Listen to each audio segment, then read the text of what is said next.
আসসালামু আলাইকুম রহমতুল্লাহ। প্রিয় বন্ধুরা, ভিডিওতে দেখাচ্ছি শামুক। গ্রাম অঞ্চলে এই যে শামুক, গ্রাম অঞ্চলে কিন্তু এগুলো হাঁসেতে খায়, আরও কোনো কাজে হয়তো ব্যবহার করা হয় এই শামুকগুলো। দেখুন এখানে দেখা যাচ্ছে তো না? আচ্ছা ঠিক আছে, আলহামদুলিল্লাহ। অভাব নেই প্রিয় বন্ধুরা, অভাব নেই। এখানে দেখুন হাত দিলেই এই যে দেখুন শামুক, ঠিক আছে, অভাব নেই শামুকের এখানে। আশ্চর্য একটি ব্যাপার। এই শামুক কিন্তু ছোটোবেলায় আমরা দেখতাম যে বেশ কিছু মানুষ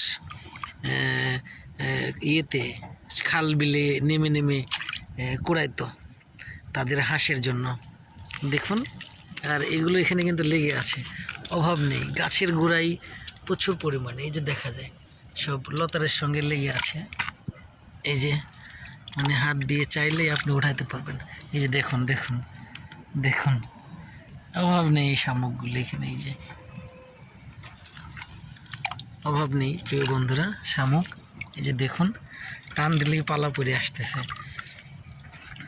এটা শামুক। সাধারণত এই শামুকগুলো হয়তো এগুলো হাঁসেতে খায়। আপনাদের এলাকায় এই শামুক আছে নাকি প্রিয় বন্ধুরা আমি জানি না, তবে জানলে অবশ্যই কমেন্টে লিখবেন। হ্যাঁ, আর যদি না থাকে তাহলে অবশ্যই এখানে এসে, যেমন এই যে দেখুন, অভাব নেই। দেখুন এই যে অভাব নেই, শামুকের অভাব নেই এখানে। এই যে দেখুন, অভাব নেই। তো ঠিক আছে প্রিয় বন্ধুরা, অবশ্যই গ্রামের ছেলে, সেক্ষেত্রে গ্রামের ঐতিহ্য, মাঠ খাল বিলে অবশ্যই এই শামুক থাকবে এবং হাঁস মুরগি থাকবে। প্রিয় বন্ধুরা, অবশ্যই আবারও দেখাবো ইনশাআল্লাহ। ধন্যবাদ। আসসালামু আলাইকুম রহমতুল্লাহ।